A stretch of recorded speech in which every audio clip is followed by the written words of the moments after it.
Ito ang inyong lingkod na nagbabalik upang magbigay ng mga balitang walang bias at pawang katotohanan lamang. Ito ang Bayang Pinas. Ang isyong ito ay naging usap-usapan sa buong bansa at iba't ibang social media platforms. Quadcon Committee na member na si Kongresista Franz Castro ay nabulgar na nga ang mga nanakaw na pera nagaling sa kaban ng bayan. Tila ba naglalabas ng pera at gumagasto ng bilyong-bilyon upang ipangsuporta dito sa kalaban ng ating sa kalaban ng gobyerno na NPA. Dito nga natin makikita at mapapatunayan mga kaibigan na itong si Franz Castro na ito or si Congresswoman Franz Castro na ito ay tunay ngang magnanakaw at tila ba ang ninanakaw na pera ay imbis na gamitin para sa lalago ng ating ekonomiya at ng ating mga mamayan ay hindi po ginagamit niya po itong pera na ito upang pangsuporta sa kalaban ng gobyerno upang kung sakaling ang mananalo ay ang mga taong hindi niya gusto o kontra sa kanilang partido ay kaya niya itong labanan. Dito nga natin makikita mga kaibigan na itong si Franz Castro na ito ay hindi talaga bagay maging public servant dahil ang kanyang motibo at ang kanyang pinaglilingkuran lamang ay ang kanyang sarili. Tila ba talagang quadcon or hindi na quadcon dahil nga itong quad committee na ito ay talagang quad convicted. Kaya nga hindi maiwasan ng ating mga netizen na magbigay ng kanilang mga hinaing at mga opinyon. Kaya pala, committee pala to ng mga nakakatuwang congressman. Hay, walang kwenta to. Sayang lang pera ng taong bayan sa hearing na to.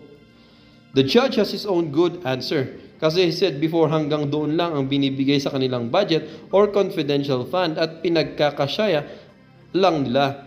But Castro is right too. Sa confidential fund na hinihingi, lagi ni Sara is too much at baka parisan nga ng lahat kung walang receipt kung saan ginagamit ang confidential fund. Hindi inubos ang confidential fund ng ombudsman. Tinanong ni Castro ang kay VP, inubos ng confidential fund, tinanong rin. Ano ba talaga ang gusto mo, Castro? Naghahanap ka ng resibo, kayo nga dyan sa Congress certification lang, wala rin resibo. At kayo dapat sa Congress ang i-lifestyle check. Well, para nga sa kabuang detalye at impormasyon ay panoorin na lamang ang buong video. At salamat na rin sa ating mga solid viewers sa walang sawang pagsuporta. At kung bago naman sa ating channel ay syempre, huwag kakalimutang mag-subscribe, pindutin ang notification bell, piliin na rin ang all upang laging maging updated sa mga balitang bago, totoo at walang bias dito sa channel ng Bayan ng Bayang Pinas. Huwag din pong kakalimutang mag-iwan ng like at i-share ang ating mga videos. Muli po, maraming salamat.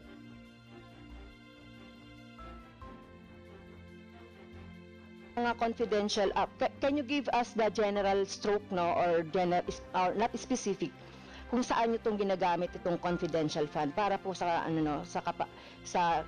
information po ng ating taong bayan. So may mga resibo po ba na sinasubmit sa COA at gaano ka-regular ito na ibinibigay for audit? Mr. Chair. Your Honor, please. Pag na-require niyo po ang isang ahensya ng gobyerno na may confidential fund na mag-submit ng resibo, ay hindi na ho confidential fund yun. Kasi Mr. Chair, gusto ko lang pong kasi nire-require po yun ng joint circular. So hindi po pwedeng kasi meron po tayong joint circular 2015 regarding sa confidential fund. Pero hindi po nakakatawa na sabihin natin na hindi tayo nagsasubmit ng mga resibo. So I beg to disagree po, no. Kailangan din natin mag-follow po doon sa JC 2015. Pagpaunmanhin po ninyo, pero mula po na ako'y maging ombudsman, wala po nagsabi sa akin na mag-submit po kami ng resibo dahil paano ko po re-resibuhan ang isang intelligence officer na sinuyo ko tingnan ang isang bagay o isang kaso. Ano ho yung resibo ilalagay ko doon? Paano ho ililiquidate sa akin ng intel officer? If I get a safe house Magtataka pa ho kayo, ba't ako kumuha ng safe house? Baka naman yung safe house na yun ay hindi totoong safe house, kundi motel. I mean, I really don't know. But if that is the case, na pag-uusapan po natin, pag-aawayan natin ng confidential fund, then alisin ho nyo sa budget namin yung confidential fund. As I said, we can survive. I can continue investigation cases with just smiling at my friends at the ISAF and some other investigation agencies. Madali lang po yun eh. I call my friends in the provinces, I call some police officers in the provinces, I ask them for their support. Kung kailangan mag-utos sila ng tao para i-verify kung totoo ito, din doon po kami gumagastos ng transportation expense ng pagkain ng tao. So paano ililiquidate po sa amin yon? Paano kami mag-submit ng resibo? Napakahirap po yata noon na mag-submit kami ng resibo. At siguro wala namang papayag din sa amin na intel officer na pag binigyan ko ng 50,000 pesos o i-liquidate mo sa akin, na tuwing sakay niya ng taxi, kung siya ay may, which I did it before, na pinamanmanan ako isang empleyado ng ombudsman, pinasundan ko, abay, siguro mahihirapan yung intel officer na every now and then bibigay sa akin yung mga resibo ng gasolina. At pag niliquidate ko yung resibo ng gasolina na yon as my own expense, baka sabihin ng COA, hindi pwede kasi hindi ka pwede mag-claim ng gasoline expense because you have your transportation allowance. So I don't think a receipt is important. What is needed is that we make a certification, we issue a certification to the effect that we have spent the confidential fund for purposes of investigation of cases. Bakit po kami nakakatipid? Noong araw po, kuminsan lumalakad po na investigador 5. Yung 5 pong yun binawasan ko. Kasi ang aking filosofiya, kung kayang gawin ng isang Little Indian, yung gawain ng 10 Little Indian, bakit hindi ba nga ba gawin ng isang Little Indian? So just like when I was investigating the case of the onions, yung mga sibuyas, may mga isang tao kung pinalalakad o 2. Kung medyo delikado yung lugar na pupuntahan, 3 sila akong pinapupunta. Yun po ang pero hindi ko sinasabi sa kanila, magbigyan niyo ako ng resibo. Kasi pag sila'y pupunta rin doon, mayroong mga binabayaran din sila mga tao na sinusuyo yung tao na to gather more evidence for us. Marami pong salamat. Yes, thank you very much po doon sa explanation. Siguro with due respect to our ombudsman, hindi po ito nakakatawa, no? At hindi ito pwedeng sabihin na walang resibo dahil taon-taon po nakikita natin tumataas ang confidential fund. So kung ganyan po yung sinasabi ninyo, so baka ma-encourage ang mga lahat ng government offices na gumamit na ng confidential fund kung wala naman itong resibo. Kaya nga po meron tayong circular na dapat pong sundan ng ating lahat ng mga agencies.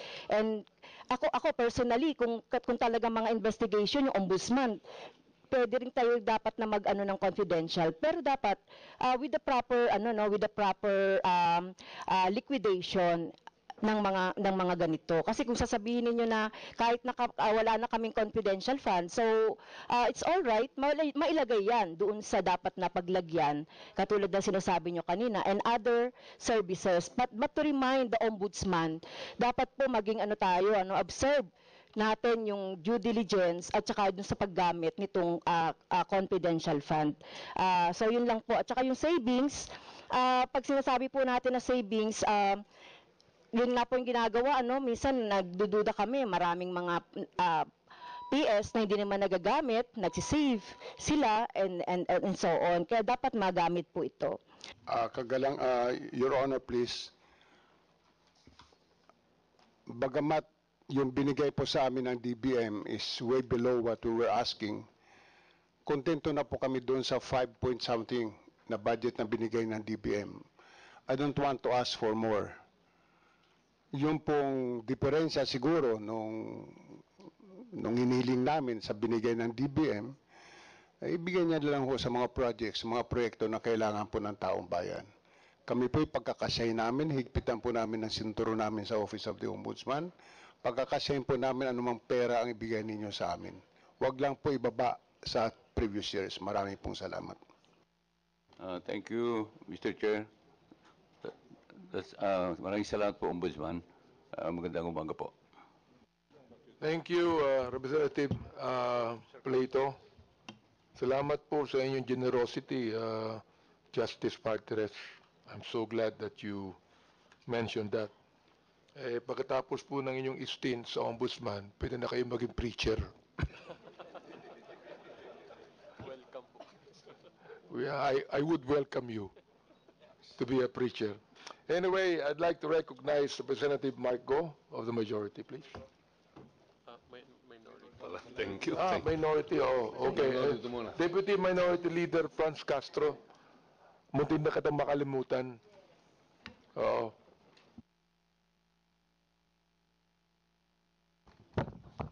Muntik na rin ako mag-point of order, Mr. Chair. Anyway, magandang umaga po sa ating lahat, sa ating colleagues, sa pamilya po ng Ombudsman. Okay, so ang tanong ko po first ay yung tungkol po sa confidential fund. Okay, so sa confidential fund po, Mr. Chair, from 2016 to 2024. So, mapapansin po natin yung confidential fund na appropriated ay like 20 million in 2016. Actual obligation is 8 million. 2017, 20 million. Obligation is 14 million. 2018, 20 million. Actual obligation is 13.4 million. 2019, 33.7 million. And then yung obligation po is 26.9 million. So, kung babanggitin ko pa po yung iba, no, 2021, confidential fund is 33.7 million, o actual obligation is 13 million. 2022, 51 million ang confidential fund, pero ang actual obligation is 18.693 million. 2023, 31 million, so wala pa po yung yung obligation, actual obligation. And then, you proposed 51.4 million for 2024. So, ang first question ko po dun sa confidential fund.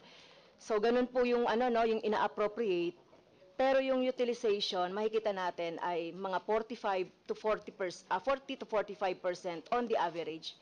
Can you explain that, Mr. Chair? Kung makakapagtipid po kami, bakit nga ba hindi? Kung kami po ay makikisuyo sa Intel community na hindi kami gagastos, bakit nga ba hindi namin gagawin? Kung may dadaan namin sa ngiti doon sa mga members ng ISAF na amin sometimes kinakausap para tulungan kami mag-imbestiga, bakit nga ba hindi? So kung makakatipid kami, gagawin namin. Ngayon, with respect to this confidential fund, I must be honest with you that the 51 million given to us by the DBM, which is the same amount that was proposed to the Office of the Ombudsman for the 2023 budget. 2022. 22? 2022. Yeah. Yeah. You can also, for 2023, I think it was also 31. 30 million. 31 31 million. Pwede nyo niyang bawasan ulit ng 20. Gawin nyo ulit yung confidential na fund namin na 31 million. Yung 20 million, isilagay niya lang po ninyo kung pwede po sa MOOE. We will learn to survive with the small amount that you will give us. I promise you that. Kaya sabi ko nga po, kung kami po ay makikisuyo sa Intel community na idadaan sa tasang kape, marami po kaming kaping barako sa opisina o idadaan sa ngiti, gagawin po namin. Maraming pong salamat. Yes, thank you very much, Mr. Chair, dun sa explanation po ng ating Honorable Ombudsman. So, napapansin lang po natin, no, dahil tama po yung sinabi nyo kanina at inamin nyo na napakabagal po noong investigation, nung lahat ng yung ilang mga kaso. At kanina nga po yung ating pong colleagues earlier, sinabi niya po yung yung percentage ng mga natatapos na kaso. So, kung meron pong ganitong confidential fund ay bakit po na natitipid? So hindi po ba dapat ay gamitin ito kung talagang gamit? Kasi hindi naman to pwedeng gamitin sa iba eh. So itong sinasabi natin, kasi kung nagsisave po tayo, kinako-compromise natin yung halimbawa yung mga programs, kasi itong confidential fund, you have to submit yung programs, activities, and project na related sa confidential. So, I hope, di ba, na ano nyo po to, na-utilize nyo, considering na marami tayong iniimbestigahan ng mga kaso. So, ito po bang mga confidential, can you give us the general stroke, no, or not specific, kung saan nyo itong ginagamit itong confidential fund para po sa information po ng ating taong bayan. So may mga resibo po ba na sinasubmit sa COA at gaano ka-regular ito na ibinibigay for audit? Mr. Chair. Your Honor, please. Pag na-require niyo po ang isang ahensya ng gobyerno na may confidential fund na mag-submit ng resibo, ay hindi na ho confidential fund yon. Kasi Mr. Chair, gusto ko lang pong gusto ko lang pong doon. Kasi nire-require po 'yon ng joint circular. So hindi po pwedeng kasi meron po tayong joint circular 2015 regarding sa confidential fund. Pero hindi po nakakatawa na sabihin natin na hindi tayo nagsasubmit ng mga resibo. So I beg to disagree po, no. Kailangan din natin mag-follow po doon sa JC 2015. Pagpaunmanhin po ninyo, pero mula po na ako'y maging ombudsman, wala po nagsabi sa akin na mag-submit po kami ng resibo dahil paano ko po reresibuhan ang isang intelligence officer na sinuyo ko tingnan ang isang bagay o isang kaso. Ano ho yung resibo ilalagay ko doon? Paano ho ililiquidate sa akin ng intel officer? If I get a safe house, magtataka pa ho kayo, ba't ako kumuha ng safe house? Baka naman yung safe house na yun ay hindi totoong safe house, kundi motel. I mean, I really don't know, but if that is the case, na pag-uusapan po natin, pag-aawayan natin ng confidential fund, then alisin nyo sa budget namin yung confidential fund. As I said, we can survive. I can continue investigation cases. We just smile at my friends at the ISAF and some other investigation agencies. Madali lang po yun eh. I call my friends in the provinces, I call some police officers in the provinces, I ask them for their support.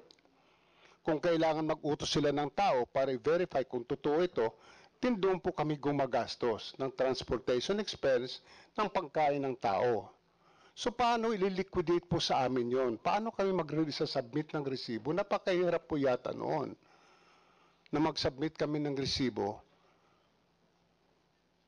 At siguro wala namang papayag din sa amin na intel officer na pag binigyan ko ng 50,000 pesos o i-liquidate mo sa akin, na tuwing sakay niya ng taxi, kung siya ay may, which I did it before, na pinamanmanan ako isang empleyado ng ombudsman, pinasundan ko, abay, siguro may hirapan yung intel officer na every now and then, bibigay sa akin yung mga resibo ng gasolina. At pag niliquidate ko yung resibo ng gasolina na yon as my own expense, baka sabihin ng COA, hindi pwede kasi hindi ka pwede mag-claim ng gasoline expense because you have your transportation allowance. So I don't think a receipt is important. What is needed is that we make a certification, we issue a certification to the effect that we have spent the confidential fund for purposes of investigation of cases. Bakit po kami nakakatipid? Noong araw po, kung minsan lumalakad po na investigador 5. Yung 5 pong yun binawasan ko. Kasi ang aking filosofiya, kung kayang gawin ng isang Little Indian, yung gawain ng 10 Little Indian, bakit hindi ba nga ba gawin ng isang Little Indian? So just like when I was investigating the case of the onions, yung mga sibuyas, may mga isang tao kung pinalalakad o 2. Kung medyo delikado yung lugar na pupuntahan, 3 sila akong pinapupunta. Yun po ang pero hindi ko sinasabi sa kanila bigyan niyo ako ng resibo. Kasi pag sila'y pupunta rin doon, mayroon mga binabayaran din sila mga tao na sinusuyo yung tao na to gather more evidence for us. Marami pong salamat. Yes, thank you very much po doon sa explanation. Siguro with due respect to our ombudsman, hindi po ito nakakatawa, no? At hindi ito pwedeng sabihin na walang resibo dahil taon-taon po nakikita natin tumataas ang confidential fund. So kung ganyan po yung sinasabi ninyo, so baka ma-encourage ang mga lahat ng government offices na gumamit na lang ng confidential fund kung wala naman itong resibo. Kaya nga po meron tayong circular na dapat pong sundan ng ating lahat ng mga agencies. And ako personally, kung talagang mga investigation, yung ombudsman, pwede rin tayo dapat na mag-ano ng confidential, pero dapat with the proper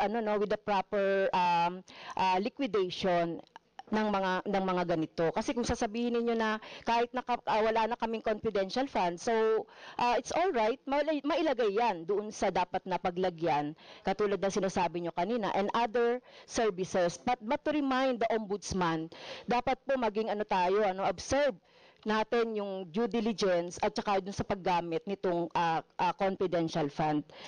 So yun lang po. At saka yung savings, pag sinasabi po natin na savings, yun nga po yung ginagawa, minsan nagdududa kami, maraming mga PS na hindi naman nagagamit, nagsisave sila and so on. Kaya dapat magamit po ito.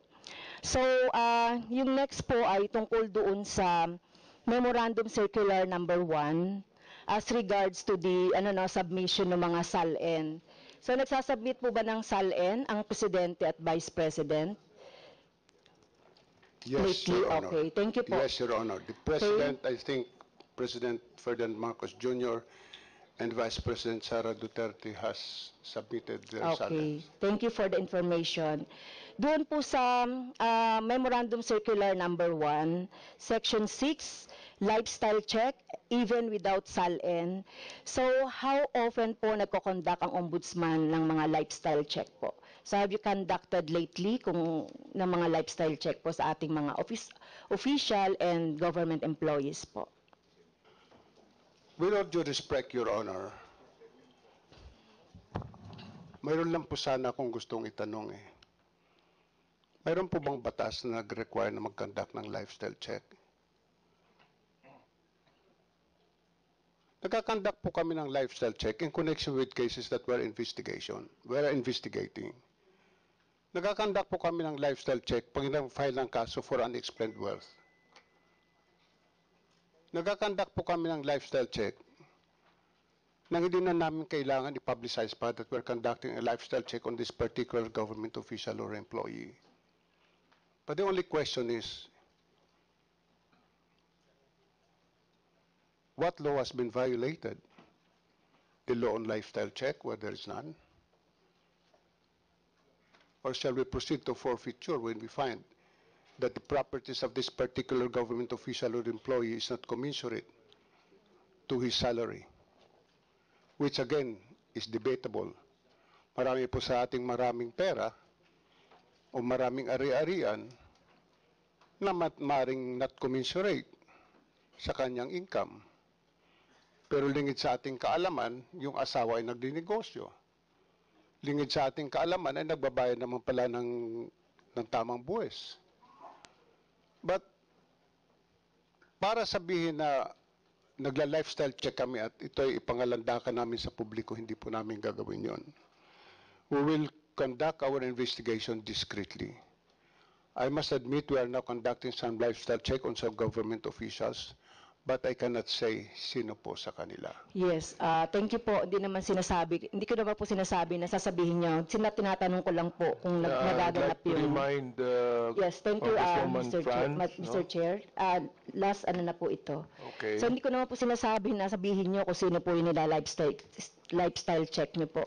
Kasi it is in your memorandum po na on Memorandum Circular number 1, Section 6. So, yun lang po, Mr. Chair, at maraming salamat po sa ating ombudsman. Thank you, Congresswoman Franz Castro. I would expect later on, ikaw na mag-terminate sa minority ng budget ng Ombudsman. Hindi pa. Anyway, I'd like to call Representative Mark Go for his interpellation. Thank you very much, Mr. Chair. Ating pong Ombudsman Samuel Martires at sa mga ibang kawani ng Ombudsman. Habang sumasagot po si Ombudsman Martires, ako po'y talagang nakikinig at ako po'y natouch sa kanyang mga very candid at makadiyos na sagot sa ating pong mga katanungan. At dahil po dito, ako po'y naniniwala sa kanyang binanggit na kailangan natin talagang yung God values formation sa pagsugpo ng korupsyon sa ating bansa. It all starts from us, from our people.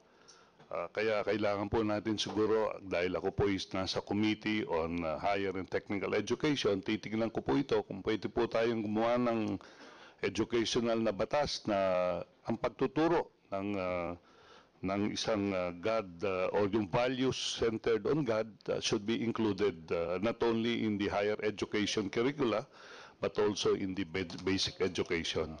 Napakahalaga po nito. It should be self-driven among us and among the people who will pursue a move against this corruption.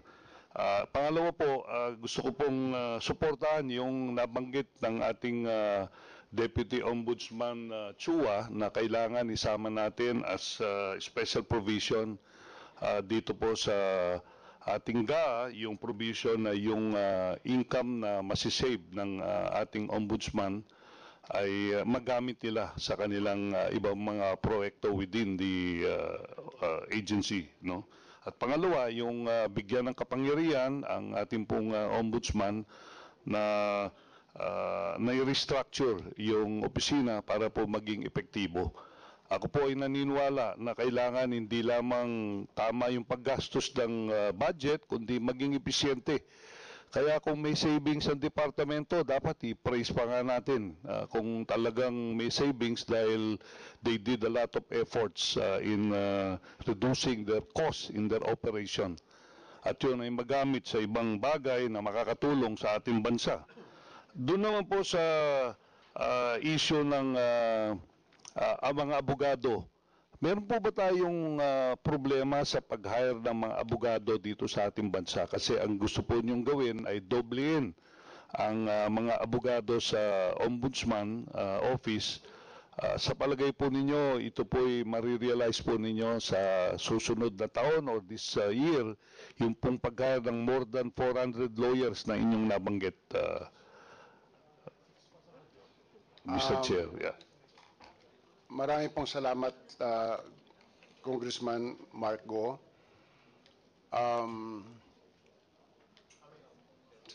Sana nga po, matapos namin tong taon na ito, kanya lang ang problema namin ngayon sa isang posisyon kung minsan 200 ang aplikante. So if we're talking of an additional of 300 lawyers, you expect that pang ilan? 100. So medyo nahihirapan sa interviews, but we will try to finish all these things before the year ends.